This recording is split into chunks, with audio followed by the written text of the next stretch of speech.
Hello and welcome, everyone. A very good morning to all of you.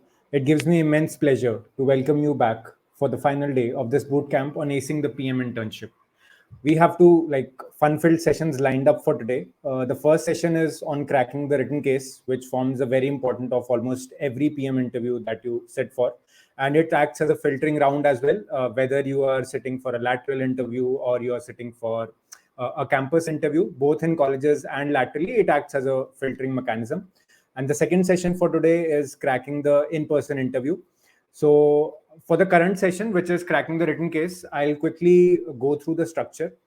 So first, I'll discuss about the different types of cases that are there, what is the approach you should follow, along with some useful tips on how you can maximize your output for each case that you get.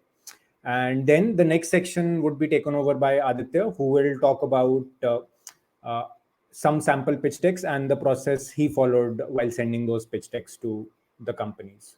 So I'll just start with sharing my screen. Once you see it, just give me a thumbs up.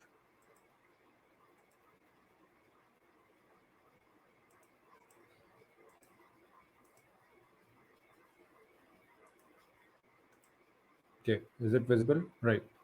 Let me also call Aditya on the stage.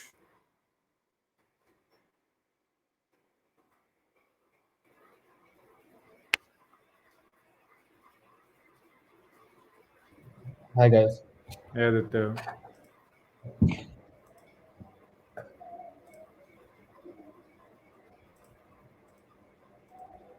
Okay. So, like any good product manager, I'll start with the goals of this session first.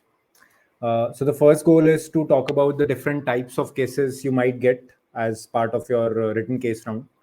Second is to tell you or show you rather how can you use the quiz question to make your life easier. Next is to show you what makes for a good case submission. So these are the three main goals that I'll be covering during this session. And in case you have any questions, keep them coming in the chat box or the questions tab, and we'll take them during the course of the session. So the first important thing to note for any written case is that the diversity of written cases is a lot. You can get a very wide variety of cases. So there could be the standard product design questions. For example, you have to design an Uber for kids or a music app for truck drivers. Second are the product improvement kind of questions. This could be any improvement question for any app that you're using, for example, Swiggy, YouTube, Spotify. Uh, a common practice here is that companies tend to give their portfolio products for improvement or any new product that they are working on. So companies tell you that, okay, this is the product that we are working on and how would you go about improving it? So you have to submit a pitch deck around that. So personally, I'm not in favor of those kind of questions because as an interviewer, I'm generally biased and I know a lot more about that product. So I might not be completely objective when I'm reviewing that case. But since it's a practice, you have to ensure that you are able to tackle this well. And last could be the product strategy kind of questions. So generally, when you're joining at an APM level, you won't be working at the product strategy, but nevertheless, it doesn't prevent the company from asking you these product strategy questions. So while you may prepare for it during the interview, don't be disappointed if you don't do any sort of strategy for the first 2 years while working as a PM. So what could be common product strategy questions? It could be, should Flipkart enter the grocery segment? Or if you're the product manager for Google Docs, how would you monetize them? How would you monetize Medium? So the range here, as you can see, is very wide. Product design, product improvement, product strategy. You could get any kind of case question. And the important point to note here is that you have to prepare the basic framework of how you'll approach any question that comes, and you will be able to solve any question that comes your way once you're successfully able to tackle that framework problem. So there are some strategies which I don't recommend for cracking the written case. First is, don't think that if you like network with PMs or working in the company where you want to apply for, you'll get any extra brownie points for that.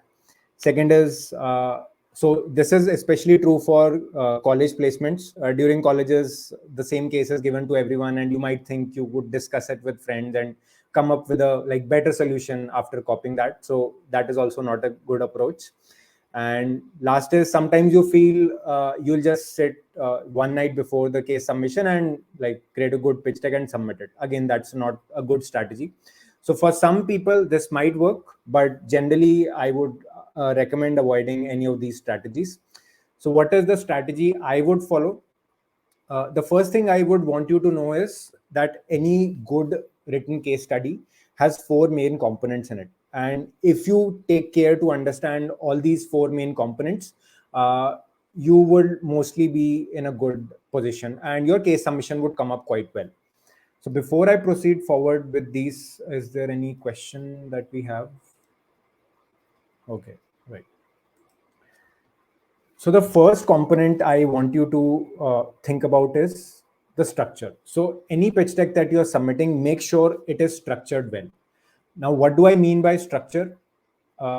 If you go to the Wikipedia, the definition of structure would be breaking down a complex problem into a smaller fragment and then solving them individually before you reach the final solution. So that is what structure basically is. Now, why is structure important? If you look at your life, any success that you have achieved, you would generally have followed a very structured approach to it. For example, while taking admission to a college or while going to an MBA school, generally you follow a very specific structure on how you will achieve that outcome. So structure is nothing unique. It's part of your life. But as PMs, it becomes even more important because the kind of problems we have to deal with are very complex and having structured thinking helps a lot. So you have to show that as a PM, you'll be able to deal with those complexities by making sure that the case you're submitting has got a lot of structure. If I were to talk about why do PMs need structured thinking? So first is it provides you a framework to think. So if you have a structure in mind, you know, okay, this is the step 1 I have to tackle, then this is the step 2 I have to tackle, and this is the step 3 I have to tackle. Second is it provides you a step-by-step approach to reach the final solution, because otherwise you might think that the problem is so overwhelming or so vast that you might just get stuck in analysis paralysis. Last is it helps convince the other stakeholders. So if you have followed a good structure, the people who are looking at your case, it will become easier to convince them because they know that you have put in a lot of thought and a lot of attention in it. And last is it helps you execute the company vision, because generally if you look at any major company, they have a structured approach towards in the way they'll approach market entry or any kind of new product launch. So generally every company follows a structure while thinking about a problem. So if you show that ability to follow structure, it generally shows that you'll be able to execute well on the company vision. Now, a big question here is, how do you bring about a structure in your case? So this is where frameworks are useful. Framework can be defined as a support structure or a system that holds parts of a system together. And especially when there is not a lot of information as to how you should proceed with the case study, a framework gives you a very good idea of how you should structure your case study. So what are some frameworks you can think of? So one framework which almost all of you would be similar with is the circles method. So that is generally used for product design interview questions, but you can use that to your advantage while you're solving the written cases as well, especially if it's a product design or a product improvement question. Apart from this, there are other standard frameworks which MBA students would usually be knowing about. There is this Porter's 5 forces, which helps you analyze the competitive threats, the bargaining power of suppliers and buyers, and then make an informed decision as to what your strategy should be. Then another framework is the 3 C's framework, which talks about looking at customers, like competition and your own company in order to form a strategy. But even though you might be using some sort of structure, it is generally recommended that you don't explicitly mention that, okay, I'll be using this framework to solve the case, because otherwise the interviewer might have a tendency to think that you're not that creative, or you won't be able to think on your feet. So there is a sample framework which I generally use if I am submitting a case where I have no idea on the framework. So if the company has given you some default structure which you need to use, then you can go ahead and use that. But in case you don't have a structure, the company hasn't given you a specific structure, there is a framework which I use. So I'll just share that with you. So I usually start with the introduction or an overview of the problem I'm trying to solve. Then I move to the goals. So just a second, I'll just show you the Google Sheet for this.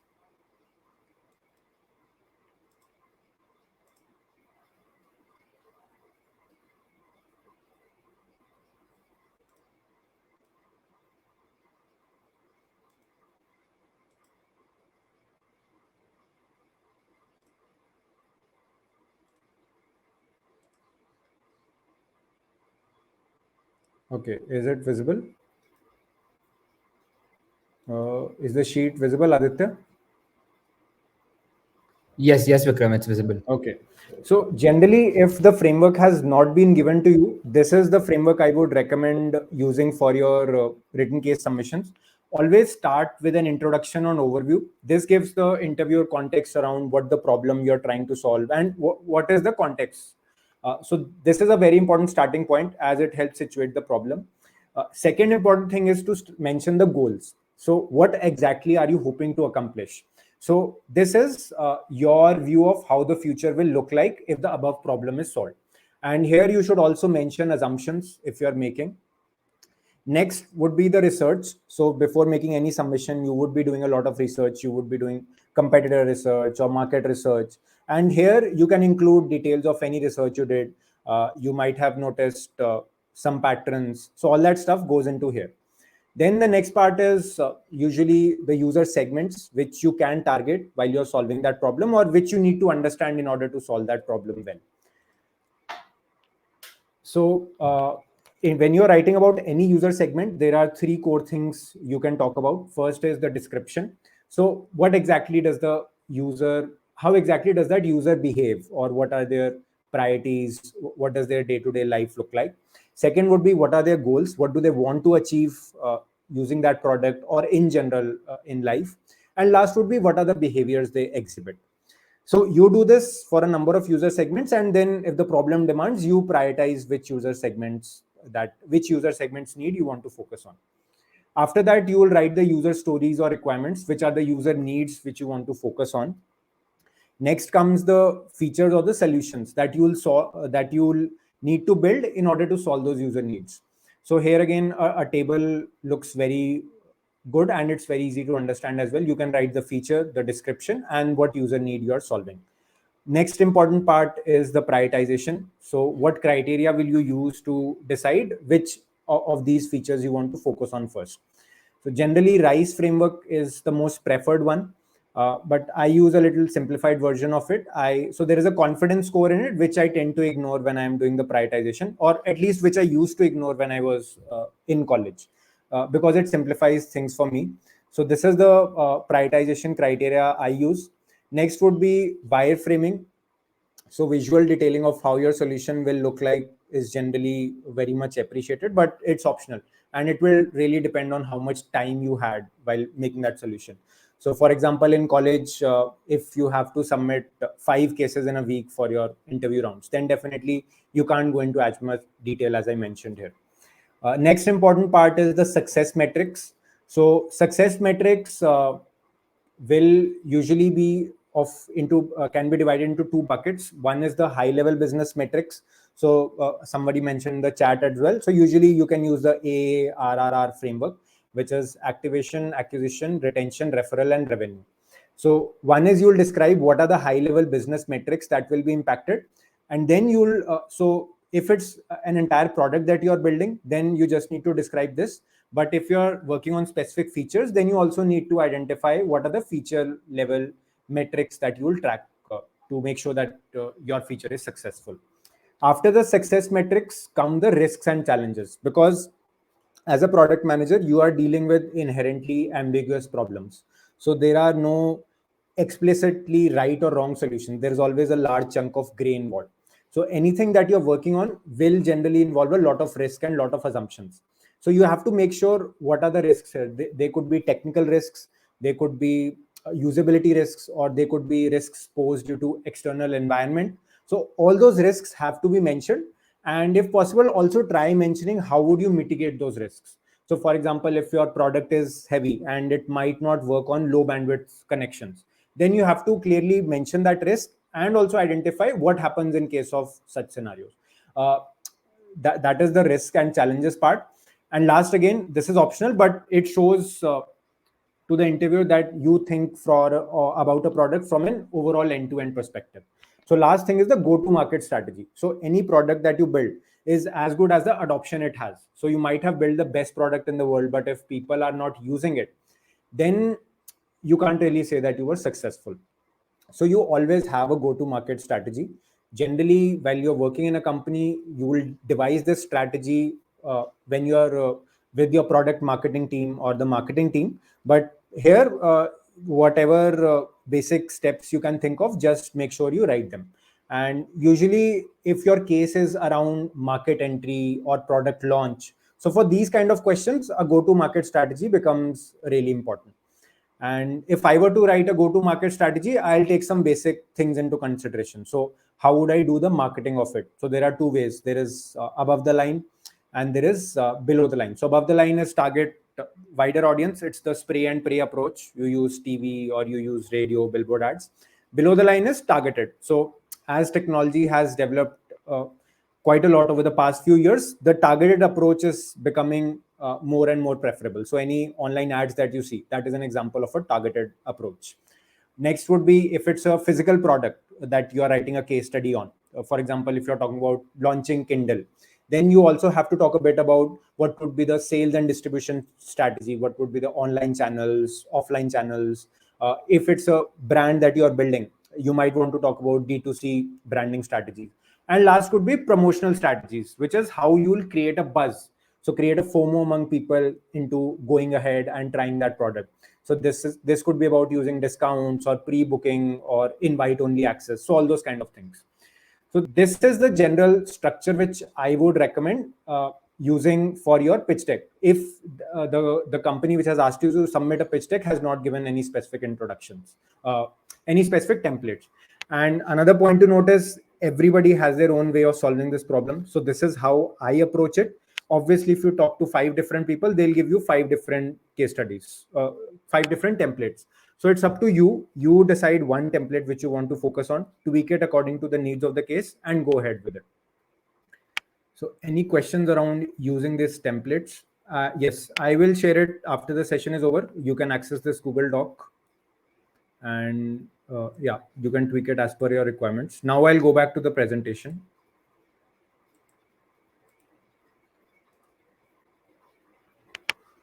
Okay, right.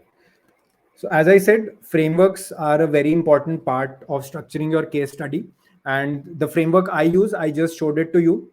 You can use it if there is no specific framework given to you. But if the company themselves, so what happens is usually in college interviews, the company will give you a list of sections they want you to cover during the case study. So if that is the case, just use that case study. Don't fret too much over using any extra additional frameworks because you won't get extra points for that. Right. So the sample framework is just what I showed to you now. Now we'll move to the second important part of a good case. The second part is articulation. Now, articulation, as we have been talking through the previous sessions, is a very important skill for any product manager to have, both in terms of verbal articulation or in terms of your written articulation. So what does articulation mean? A textbook definition of it is the ability to communicate clearly so as to make it easier for people to understand what you are communicating. And articulation, I think it's a skill which every leader has to possess if they are able to, if they want to inspire their employees in the company or people around them. And why is articulation important? Because you might have the most fantastic solution in your mind. So you might be the smartest person in your mind, but if you're not able to communicate it clearly, you won't be able to impress the interviewer. So I'll tell you a recent example. So for example, I am doing this bootcamp on acing the PM internship. But when I talk to a lot of people and I tell them I'm doing this bootcamp, most of them don't know what is the meaning of a bootcamp. So this clearly says, okay, if someone is reading about this statement that I'm doing a bootcamp, he might not understand what exactly does that mean. So it signifies that I might have to use some simpler term to explain what a boot camp is. Maybe it's a crash course or some other terminology which is more easily understandable to the larger audience. And why is articulation important in a written case?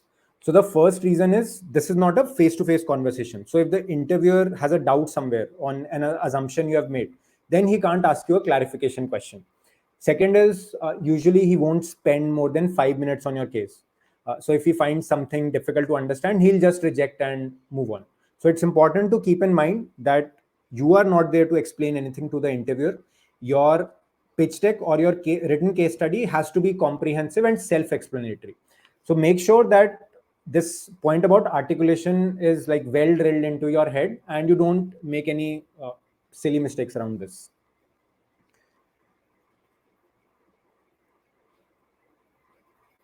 Yeah. So now we'll come to the best practices you need to follow in order to articulate your case well.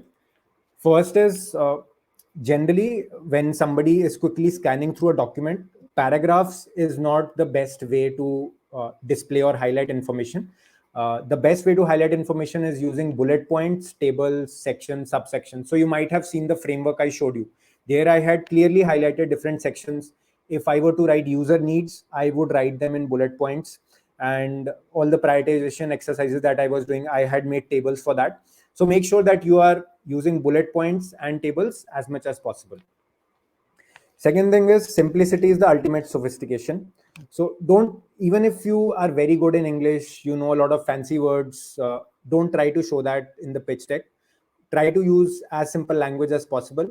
You don't get extra marks for fancy English. You get marks for clearly explaining your intent. Next is proofread everything you write. So generally, when we write any document or any piece of text for the first time, we tend to make simple grammatical errors or spelling mistakes. So if you proofread whatever you have written, you can ensure that all these silly mistakes don't occur, which sometimes it doesn't piss off all the interviewers, but some interviewers who are very particular about attention to detail, proper grammar, they might get pissed off, and that could lead to a direct rejection. Next is active voice instead of passive voice. So the technical definition of active voice is the sentence has a subject that acts upon its verb, and passive voice means the subject is recipient of its verb's action. So this might be complicated. So just have this thing in your head that whatever sentence you're writing, it should have a strong and direct tone. So generally, when something has a strong and direct tone, it is active voice. And if it does not have, then it tends to become passive voice. So for example, if I write monkeys adore bananas, so this is a active voice and I can clearly understand. But if I write bananas are adored by monkeys, this is passive voice and this is slightly more complicated to understand. Now imagine you have 5 sentences. Each sentence is written in a passive voice and is complicated to understand in this way. So make sure that your default choice is to use a active voice wherever possible. And these days you also have a lot of good tools like Grammarly. So Grammarly can easily identify all these errors you might be making. So make use of all these tools that are available to you. And last bit about articulating, yeah. So one more important point is using standard format. So don't try to use any new framework or format which nobody has ever heard of. Because if you do that, then the interviewer will have to spend energy trying to understand your structure itself. And everybody is very busy. They have just 5 minutes. So make sure you make their job as easy as possible. Use standard formats. And yeah, next is visual detailing. So if you see this slide over here, so I'm breaking one rule, which is not to have more than 20 words on a slide. But generally, if you are giving any presentation or submitting any deck, you have to make sure you keep in mind some basic visual details. So there should be certain white space left between the sections, between different sentences. Then your font size and font type should be easily legible. Don't try to use font types like Comic Sans, which look very unprofessional. And last is the infographics. So what do I mean by infographics? These could be bar charts, pie charts, line graphs. So whenever you use charts like this, it becomes very easy for the interviewer to quickly understand what you're trying to say. So rather than trying to explain it in sentences or bullet points, use a graph if it's possible. So these are the points you need to keep in mind to ensure that your case is well articulated. bullet points and tables, simple language, proofreading, active voice, standard formats, and visual detailing. Articulation was the second point. Now I'll move to the third point. Third aspect of a good case or a good pitch deck is that it's well researched. Now, what does research mean? So, research can be considered as investigation and study of materials and sources in order to establish facts and reach new conclusions, which is exactly what you're doing. So, you'll go through a lot of competitor materials, you'll read a lot of market reports, you might be interviewing customers as well. So, based on this, you'll identify certain trends or certain facts, and you'll use these to reach new conclusions. So, whatever talking or whatever reading you do, that is research in its own way. Second is, why do companies love candidates who prefer doing research?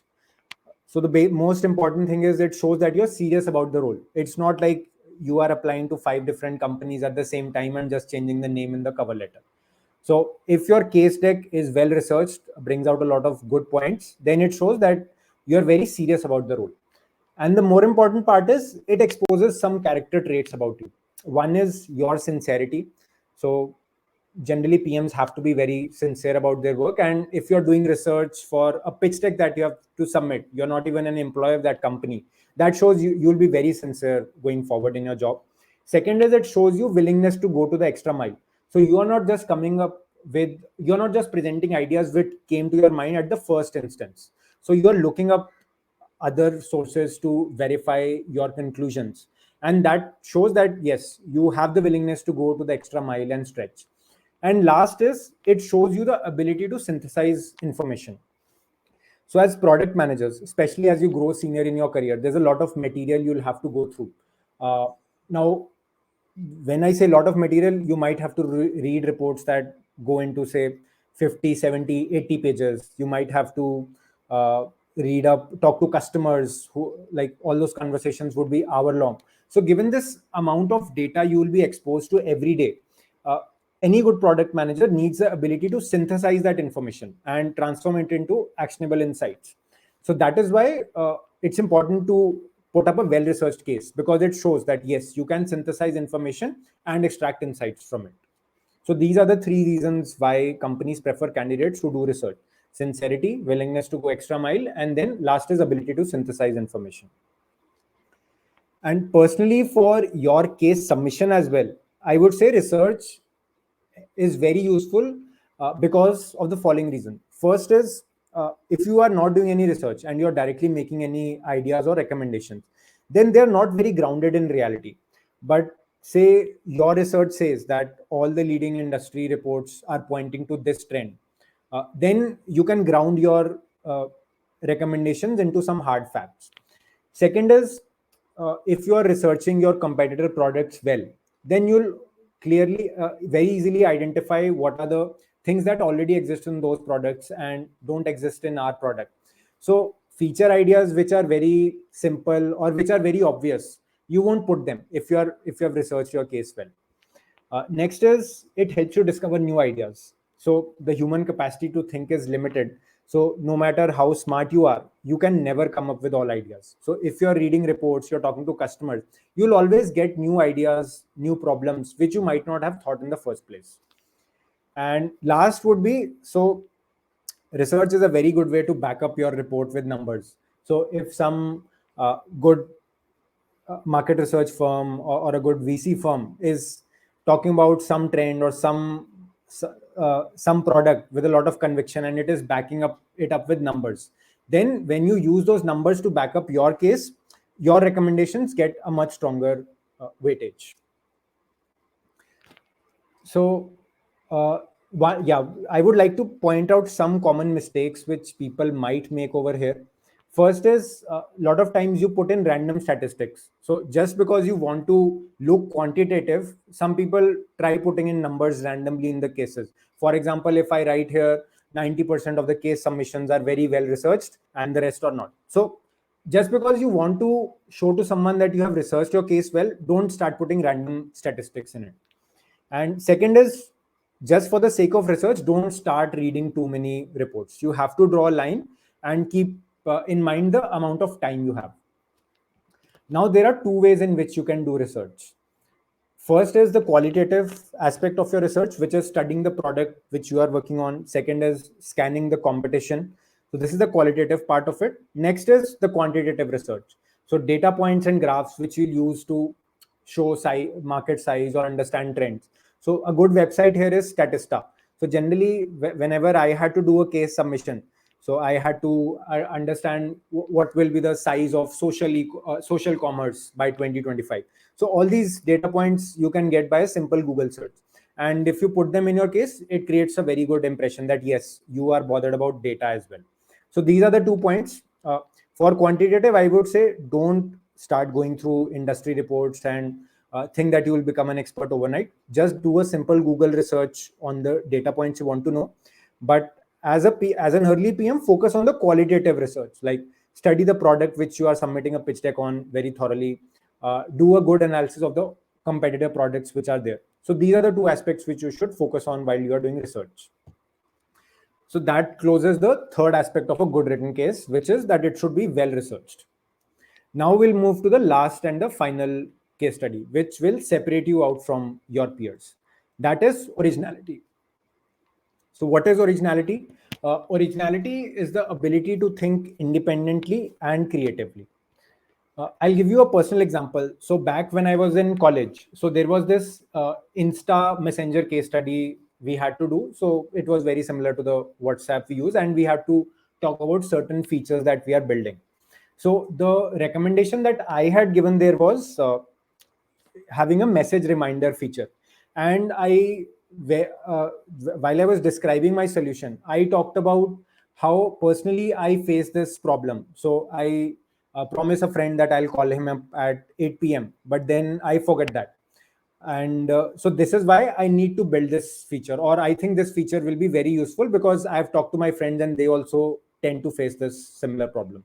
So if you use personal examples like this, that creates a very good impression, because personal examples are something that are very unique or will always help you get new insights. And it also shows that you have a deep understanding of how people use things. So wherever possible, try to use personal examples.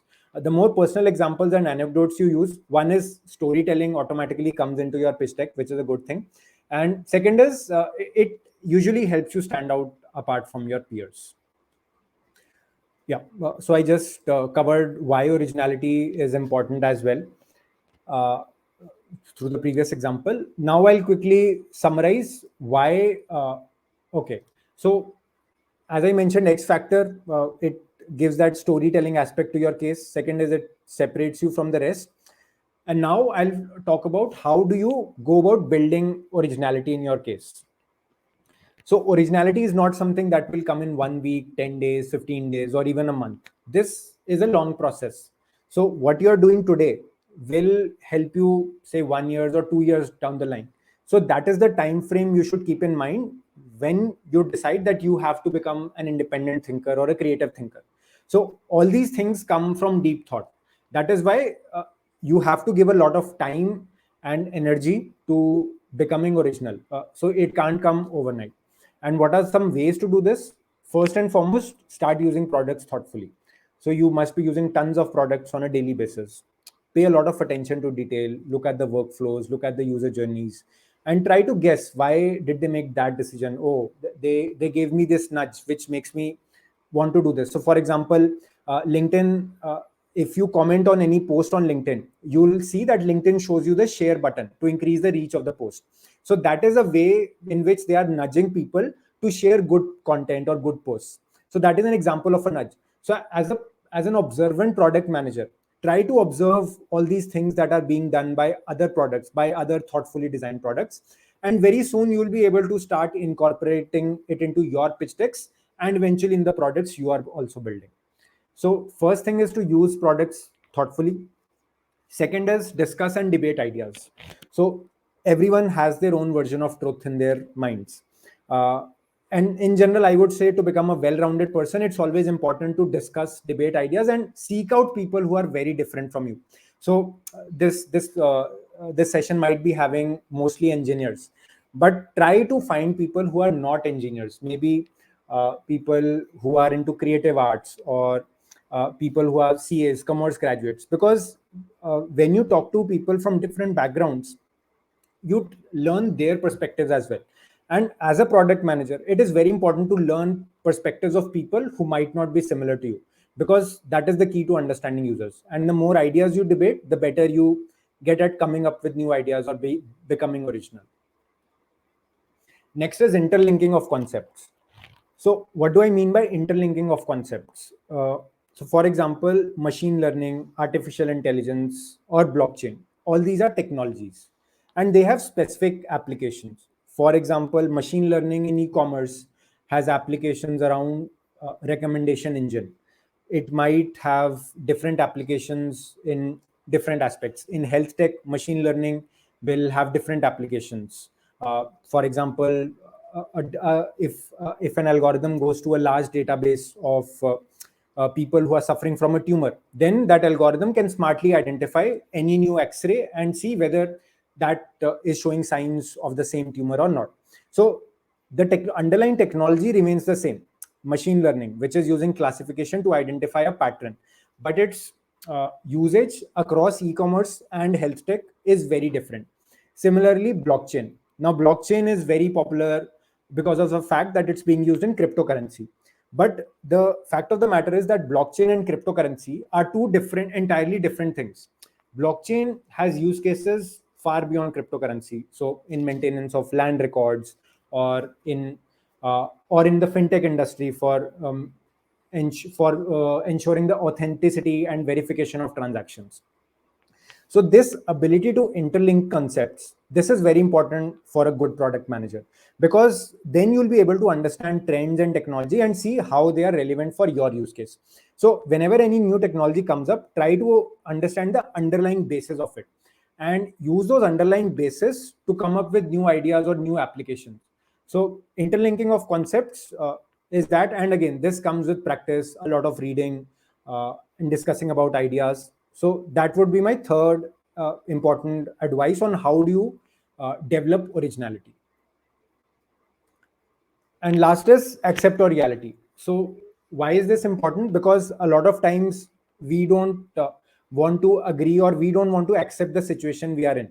So if you're not very original, or you're not very good in coming up with new ideas, accept it, rather than say, "Oh, no, it's just when I start doing the case, I'll become original, but otherwise ideas don't come to me." So know where you're standing currently, and then take progressive steps to develop or to reach the goal which you want to reach. So this is all about originality. Originality is important because it gives that X factor into your case study and helps it stand apart from all the other people. And the other aspects I talked about is how do you develop originality. So you use products thoughtfully, you discuss, debate ideas, you start to think how you will interlink concepts, and last is you accept the situation you are in and then try to improve forward from that. So one step at a time. Right. And this is another important point. For the sake of originality, don't waste too much time. If you're not able to come up with original ideas, don't wait to submit that case. Just do what is the best possible outcome and go ahead with it. Okay. So before I proceed forward, I want to see if all of you have understood what are the 4 different elements we need to focus on while you're working on any case. So you can write them in the chat section, or if anyone wants to come on stage, they can raise their hand as well. So you have to tell me the 4 different elements which go into making a good case study. So what would be the first one? Okay, so first one would be structure. Second would be well articulated. Okay, what would be the third one?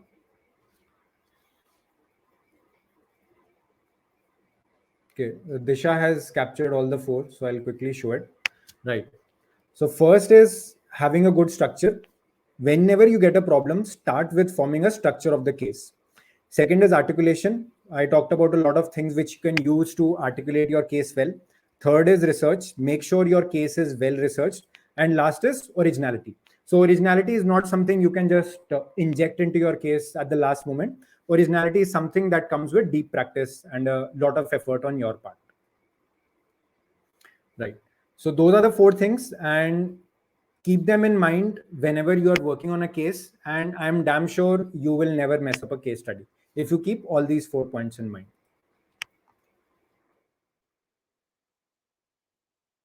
Right.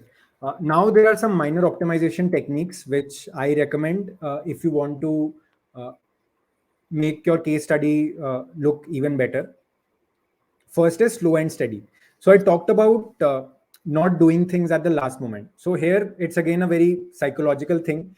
When a problem comes into your mind, the more time you spend thinking about it, uh, the better solutions you'll get.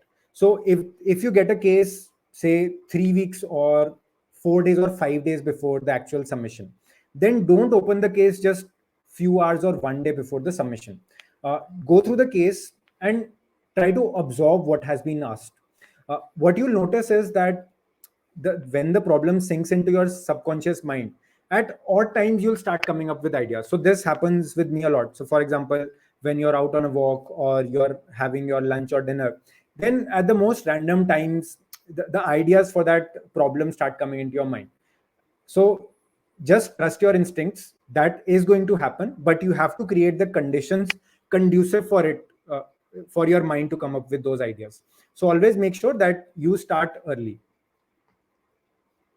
What would be the next point? And another important benefit of starting early is it prevents obvious oversights. So if you start very early, then what happens is all the basic ideas, the very simple or straightforward ideas, they'll come and filter out in the first few hours or the first 2 days. Then you'll start getting onto the good stuff or the good ideas. So the earlier you start, the better it is. So don't try to be that genius who'll work 8 hours before the case submission and then also submit a perfect case. Second is try to reuse templates as much as possible. What happens is, as in college students, we always tend to overemphasize on the visual aspects of the case, that I have to make my case study look the best, or it has to be visually the most appealing. And instead of focusing on the actual content that goes inside the presentation, you're focusing on the like design, what is the template, what is the theme, what is the color scheme I have to use. So you don't have to repetitively go on doing all that stuff. Talk to a few good PMs, or as Aditya would also talk about, identify few good pitch decks, copy their templates and reuse that same template. The only thing which you'll need to do is rename or add or remove sections based on the requirements of the case study. So this helps you save a lot of time. So instead of spending time on beautification, spend time on the actual content. The third important point which I'll make here is reviewing your case study. So why is review important? Because, and when I say review, apart from self-review, you should also get an external review done. Why does an external review helps you? First is it helps avoid simple errors. So I talked about grammatical errors or spelling mistakes that you might make. Second is it helps identify something that's not understandable. So a bootcamp was one example I gave. Or if I have to explain air meet to someone, then there are a lot of times when someone does not understand the concept of virtual events. So what I'll do is they usually know what Zoom is. So I'll explain to them Zoom, and then I'll try to draw a parallel with AirMeet. So similarly, what will happen is a lot of times in your case study, you'll use concepts or terms that might not be easily understandable to someone. So when you get it reviewed from a third person, usually all these things come out very nicely, because that person will say, okay, I didn't understand this word or concept that you used. And that is a sign that you'll have to change it. And one thing to note here is try to avoid peer reviews, which means, so if you're in a college and all of you are submitting a case to the same company, then obviously there's a conflict of interest if you want to get the case reviewed from someone else who's applying for the same company. So try to get it reviewed from some external person, maybe someone who's outside your college, or some friend, or someone or some other PM who's a good friend of yours. So try to get it reviewed from some external person who doesn't have a conflict of interest. Yeah. Lastly, it also creates an artificial deadline pressure on you, because if you have to get your case reviewed, you have to complete it at least one day or at least 4 to 5 hours before the final submission time. So that is another good benefit of getting your case reviewed on time. Last is hit submit. Usually what happens is we just wait for the, like if the submission is at 12 a.m., we'll wait till 11:59 a.m. before submitting the case. And that is not a very wise strategy to have, because as Murphy's law states that if something has to go wrong, then it will go wrong. So if you try to do things or leave things for the last moment, then there's a very high chance that things might go wrong. So always make sure that you are submitting your case, especially in college submissions where there's a hard time-based deadline. So make sure that you're submitting, say, 20 or 25 minutes before the timeline, so that if there is any glitches, such as the system is going down, you don't suffer because of those things. Right. So those were the minor optimization techniques which help you save time as well as improve the quality of your case. The last slide I'll cover is what are the common challenges which someone faces while they are working on their pitch deck or the case submission. Now, this is the most common challenge you'll face. The question is vague. So if somebody asks you, how would you improve YouTube? Now, there are 10 different questions which will come in my mind. Okay, when somebody says improve YouTube, what does he mean? Does he want users to spend more time? Does he want more revenue to be generated? Does he want a different user segment to start using YouTube? Or he just wants me to improve some existing feature? So this is the most basic problem you'll face, because the interviewer work is to just write a 2-line problem statement and give it to you. But as someone who's solving that case, you will have tens of different questions. Now, what do we do to make sure that we are not stuck in that analysis paralysis? First is you break down the problem statement and identify what exactly you don't understand. So if somebody is telling me to improve YouTube, then am I clear on what YouTube is? Or am I clear on what improvement is mean? So here I'm clear on what YouTube is. So YouTube is a platform where people come and watch videos. So I'll decide a definition of YouTube and I'll be clear on that. But the thing I'm confused about is improvement. So similarly, any question you'll get, there'll be some things which are clear to you and some things which are not. So make sure you identify what are the parts of the problem statement that are not clear to you. Right. So you identify what is vague, whether the goal is vague, whether the user segment is vague, or whether the product itself that you have to improve, that is vague. And assumptions are the best friend in life. You make assumptions and succeed. That is how you succeed in pitch decks as well. Make a lot of assumptions. Always specify those assumptions and add a line justifying those assumptions. So maybe revenue is not a problem for YouTube. The problem for YouTube is, say, getting more teenagers to consume content. So that is an assumption I can make. And I can say that due to other video sharing platforms, short video sharing platforms that are coming up, maybe teenagers or people who are, say, in the age group of 18 to 22 years, they might not be using YouTube that much to consume content. So you can make these assumptions, specify them, and then proceed. So this is the best way to deal with it. Like whatever you think is the best thing to do, maybe try to think about it for a few hours and then make assumptions and proceed. Yes, this is the second most common problem people face is they don't have any clue about the topic at hand. So I'll give an example from my experience. When I was in college, I had to submit this case study on BrowserStack. So BrowserStack in itself is a very technical product. And on top of that, they had given an even more technical like problem statement to solve. So they had this product around App Automate, and you had to suggest improvements in that. So as someone who had been out of touch with coding, I had no clue on what App Automate is or how does automation work on a mobile application. But still, since I was a techie and I had a very good chance of like getting through, I had to make assumptions, like try to wrap my head around the topic and proceed forward. So what is the process that you should follow, or I followed when I did this? First is you Google up and you read up information on the first 2-3 links that's coming. So maybe the company website itself will have a lot of details around their product. You could have popular blogs who had written around that topic. And even if you spend just 1 or 2 hours reading about that topic, you'll get a very good idea of how exactly does that work. So that is one thing. Second is, so I also did this. You call a friend who's working in that industry or who has got very good domain knowledge. You like what in Hindi they call it like dimag chatna. So you just chatify his mind for the like 1 hour or 2 hours and get everything you can to know about that particular domain. And I find this is a very useful strategy for getting information on a topic you don't know about. So these are the two tactics I follow when I don't know, when I don't have any clue about something. And generally, after a few hours of research, you are in a position to at least start begin the case. So that is how I try to overcome this problem. Yes, this is probably not a problem with engineers, but revenue estimations and market sizing is also a very scary problem for a lot of people. So first is acknowledge that you are not alone. There are a lot of other people also who are facing the similar problem. And next would be, don't try to fret too much. I'll tell you for a fact, even in the biggest companies, there are full-time employees whose job is just to do financial estimations. A lot of senior PMs themselves don't have a lot of clue on estimations, on projections. So don't worry, there is a high degree of chance that the person who's reading your case, he himself is clueless about market sizing or estimations.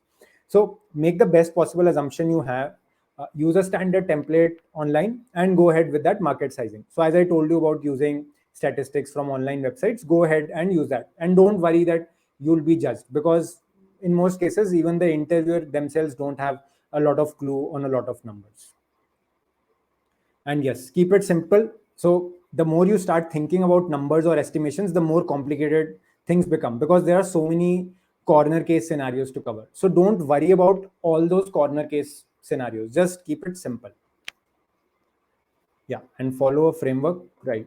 So this was the content from my side. Now we can open up for questions if you have any.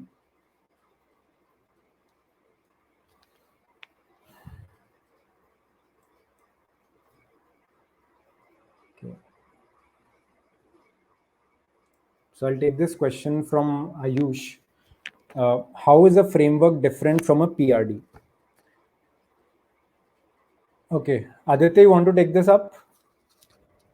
Sure. So framework is a small, minuscule part of what a PRD is. What is a PRD, right? Like PRD is basically that document which a product person creates, which every stakeholder who's going to build a product, the designer, the engineer, as well as the business stakeholders, understand what the product is, what is the objective of the product, how will the product work, and how should it look like, what is the acceptance criteria of this product.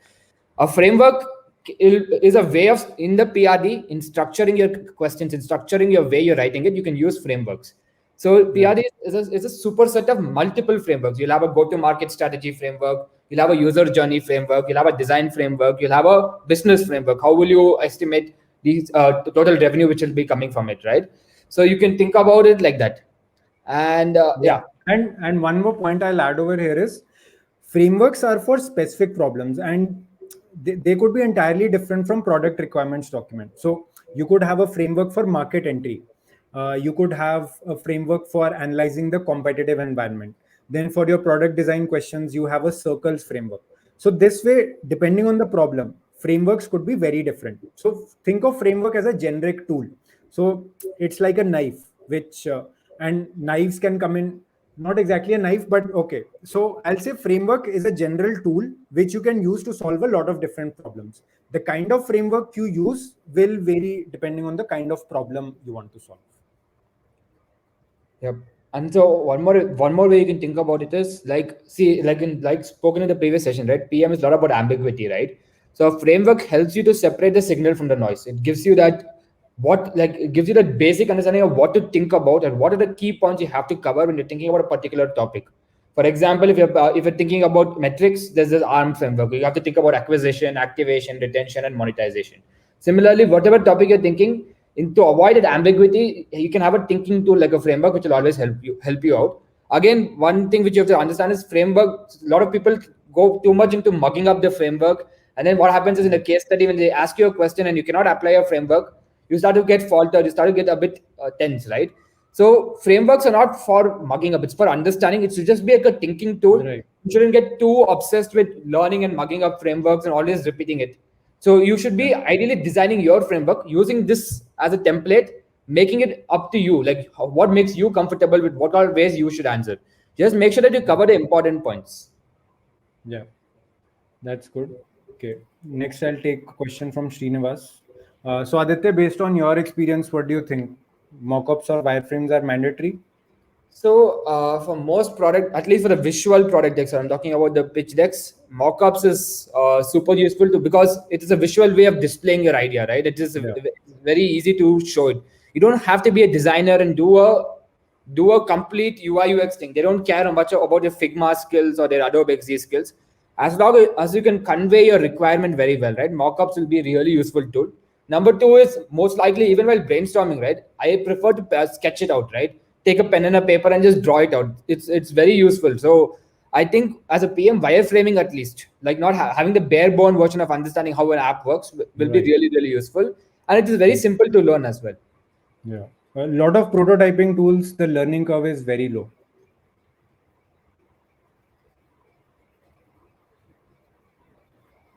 Okay. So next question is from Akhil. Yes, I agree. Coming up with RISE framework, or like coming up with all the elements of a RISE framework during an interview is very tricky. So personally, I just look at two lenses. What is the In fact, you could look at from it two lenses. One is the overall value it's generating, business value, and the technical complexity. And you could divide business value by technical complexity. So if you have to think, say, in 5 minutes and come up with a solution, then probably I'll follow this approach. But if it's a written case, you have time at your disposal, then you can make the framework as wide as possible. Okay. Next question is from Shriji. Okay, Aditya, you want to take this up around how do you include storytelling in a well-written case? Wow, that's an interesting question, and that's actually a very difficult question to answer as well, right? Like it's actually a difficult part of a case study because most times people tend to overwrite or underwrite. Overwriting, the issue will what happens is that they won't spend whoever is reading it won't have enough attention span to spend time on it, and underwriting obviously shows that you have not put enough effort. So on the part about concise storytelling, I particularly think that first is very important is first of all is make sure that they understand the intent of the case. For example, when I display the product decks later, right? I always talk about the motivation. Why am I solving this idea? Why did I think this idea was an actual problem? If you can crack that why very well, right, you'll create the interest for the person to even go to this case. Number two is a flow, right? Any story has a particular flow. Right. So again, like this is where even Vikram displayed his framework, right? Starting with the objective is super important. If you go to a flow, right, objective and this figuring out first is problem discovery, then is only problem solution. Sometimes what happens is people just start off with solving a problem, then tell why they have solved the problem. So having a right flow is very important for it. And third part, which is on the brevity of it, right? This is a hard thing to crack. Right. But I would think about, like, it's always said that product managers think about stuff in bullet points, right? Like being able to have a framework, at least maybe in explaining anything in as simple steps, right? Like in 3 or 4 bullet points as well. And the other thing is, like, when you're talking about bullet points, it's very important to like I mentioned in the previous case study about Feynman's technique, right? Simplifying everything as much as possible, right? So do simplify it. And finally, it's very important to have a summary in the case study also. Like when the last thing, right? Summarize your entire point so that you again are making sure that that person has got the entire context again. Sometimes they might read this as the last solution or the go-to-market strategy, but if you just summarize and say this is how I've come, the entire case study has worked, it will give that person the context as well. Yeah. And also, a lot of online competitions happen where publicly the organizers show you which were the case competition, which were the pitch decks that came first. Have a look at those pitch decks and try to understand what did you like about those cases.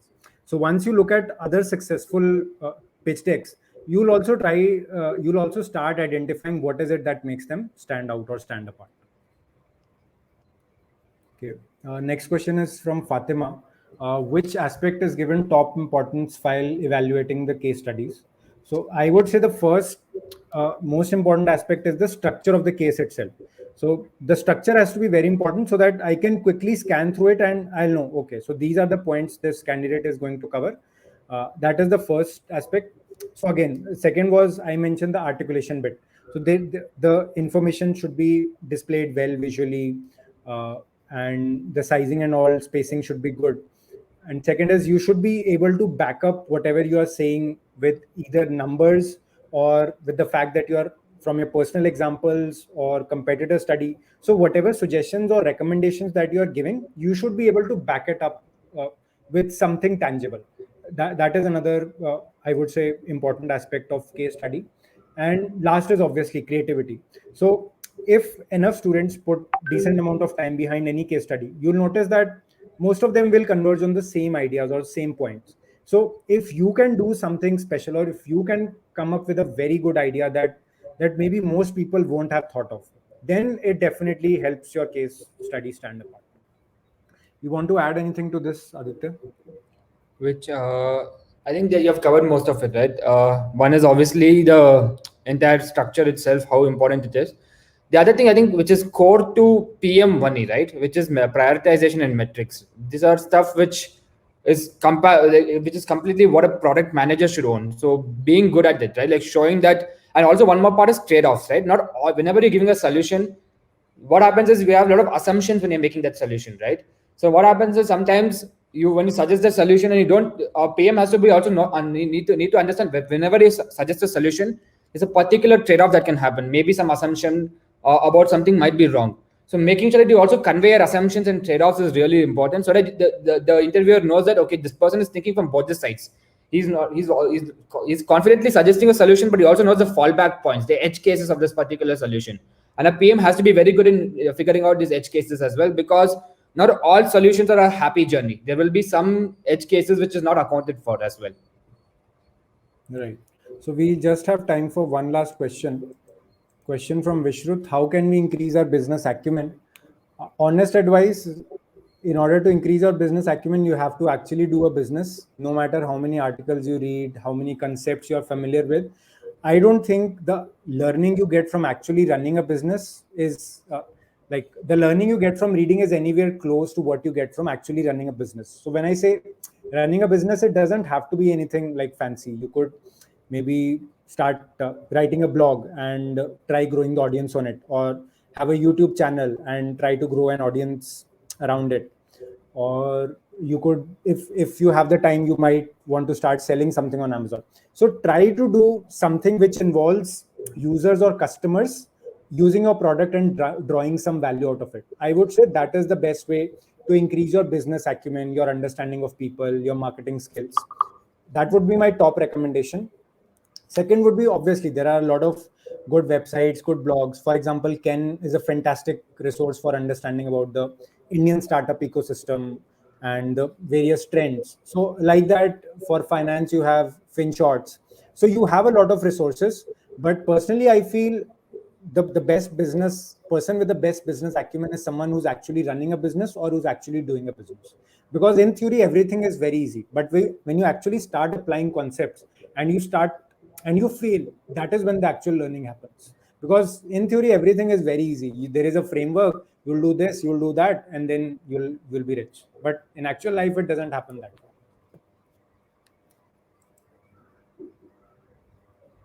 way. Okay, that's it. Aditya, I think we are running out of time. Do we do that pitch deck thing separately, or what do we do? Anything works. Should we do it in the next session or right now itself? I think next session also is going to stretch. We have 3 problems to cover.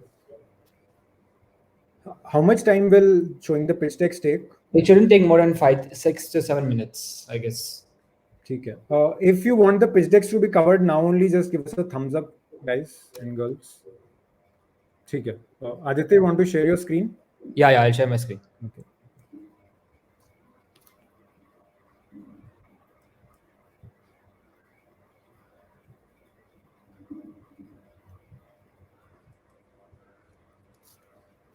Can you guys see my screen? Yes. Cool. So I'll show you some examples of some sample product decks. So this was for what deck I'm showing right now was a deck I built for a Flipkart interview. So the basic problem statement was, why did you choose a product which which you observed during the COVID pandemic, right?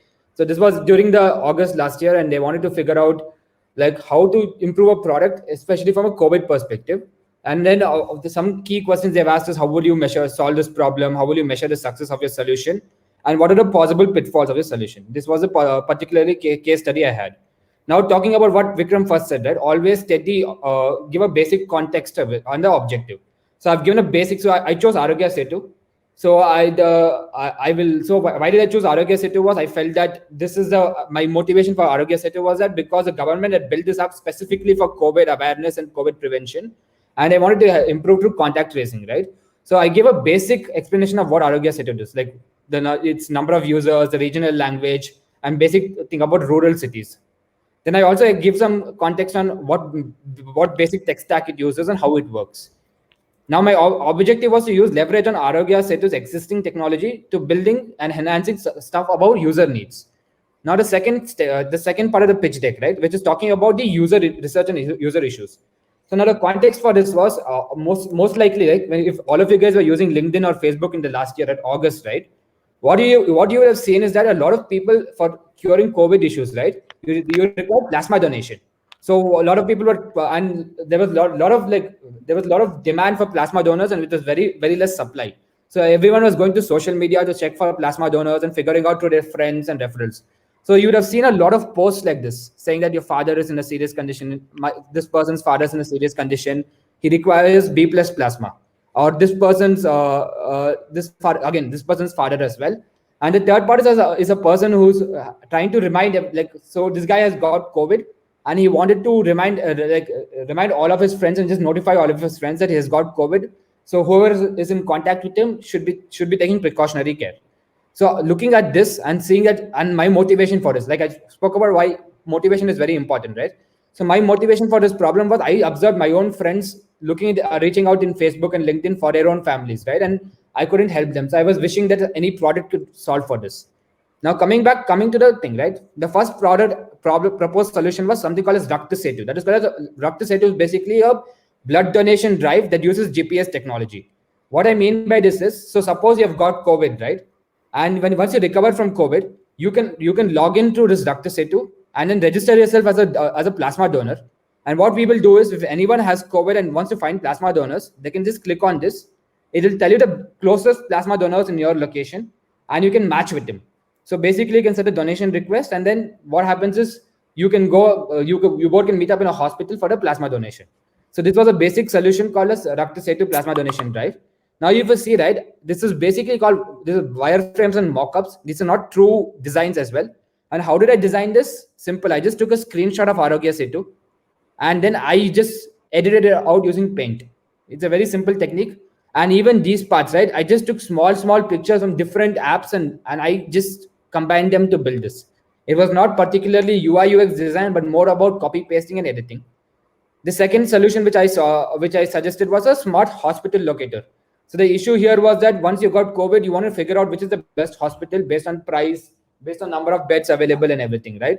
So we had a recommendation engine where once you get COVID, you can just choose the right hospital to apply to.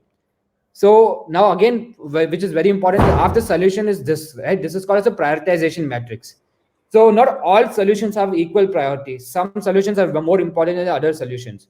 So this is where, like Vikram suggested, you can use RICE technique, but I created my own prioritization technique, which is based on utility, based on the impact, market demand, development and maintenance cost, and security. So these are the ways I have suggested how I will prioritize this.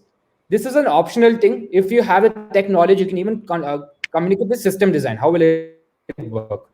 Now, another very important part of any pitch deck is success metric and solutions. So I've used the ARM framework. You can see, right? Awareness, acquisition, activation. Conversion is something which I've added extra, and performance. This is a tech metric, like basically latency and upload. And here's where trade-offs can work, right? So sometimes plasma donors may be unwilling, or maybe they might not turn on the GPS on their mobile device because they might be scared about it. And finally, data protection and privacy. So you know that some people like complained about Arogya Setu taking a lot of your data, right?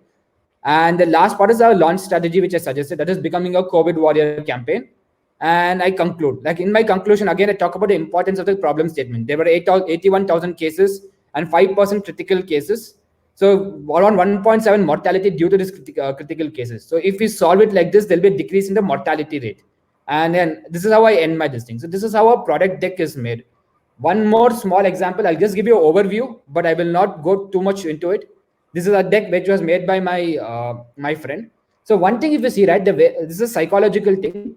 If you make a product deck, it is always good to make the product deck in the brand colors of the app or the company. So you can see that I'll be sending these examples, but if you see, right, every product deck, a good product deck uses the brand colors of LinkedIn. Here, the brand colors of Tinder is used, and I've used the brand colors of Arogya Setu. So psychologically, it shows that you've even given enough eye for detail to use the right brand color as well. Now in this, right, so I'll just tell the problem statement here and just show you the go around the pitch deck. So in Tinder, right, one of the biggest issues was that there was not engagement, right? There's not the right matching. And what happens is you will see that like messages like, hey, like this engaging initiations were happening. And there was not enough context to talk to a person. When you're swiping against a person, you do not have enough about that person. So he suggested different ideas, my friend. One is the Tinder wingman, which basically like goes through your Facebook profile and everything, scrapes it, and suggests the right things to talk about a person. For example, if this person is interested in drafting, you can just give a suggestion to you. Say once you've connected with that person, you have enough context like this person is interested in drafting, or this is what this person has looked at in Facebook, or this is a particular movies you look at. So this gives you enough context as well. And also this Tinder wingman has a game thing called play, like where you and the person you're matched with play games. And like something where it improves engagement, like spinning the bottle, truth or dare, never have I ever. So this helps you connect with each other as well as acts as an icebreaker. So again, if you see, right, I won't go through all the solutions, but the main parts, which is idea comparison, using the right prioritization matrix, using this person has used the HEART framework: happiness, engagement, adoption, retention, and task success. And again, you see that reasons to fail, like the trade-offs. And yeah, this is about his, right. So if you see, right, like Vikram said, yeah. I think we can wrap up with this case itself. Oh yeah, sure. That's it. I'm wrapping up soon. So you can see that first is starting with objective and the main background. Second is explaining the problem statement and the motivation. Then giving the solutions. Then the prioritization framework and metrics and trade-offs. And finally, you can also do a launch strategy, which I've shown in my pitch deck. So that's the basic idea of how to build product decks. Is there any other questions on this? One question is this: is it good to mention the solution pitfalls in product deck? Definitely. In fact, Flipkart explicitly asks, give 3 reasons why your solution could fail. So it's very important to know the limitations of your solutions, because no solution is 100% guaranteed to be successful. Yep. Actually, a good PM will show, every good PM has to know a trade-off. Like even in the PRD, there's something called as an edge case scenario, or basically a risk section where you talk about the risk, right? What can go wrong. So in fact, like there's an even mental model called as inversion. When you're building a product, right, instead of just asking how will I succeed, just ask yourself how will I fuck this up, or how will I screw up, right? And you just mention all the points of failures so that you can prevent yourself from failing. So it is always better to avoid stupidity than being intelligent, right? So smartest people, like even famous people like Charlie Munger and Warren Buffett, they do really well because they avoid stupidity. They keep asking themselves this question every single day. So you can use this mental model. It's called as inversion. Right. I think we have overshot the time by 14 minutes, but I hope it was useful for everyone, and we were able to share a lot of interesting insights. So we'll take a quick break for just 5 minutes since we are already running out of time. And the next session is also expected to stretch since we have 3 like practical questions which we want to solve. So we'll take a quick 5-minute break. We'll come back in the next session. And yeah, that would be the last session and hopefully the most exciting one as well. Thank you. See you in 5 minutes.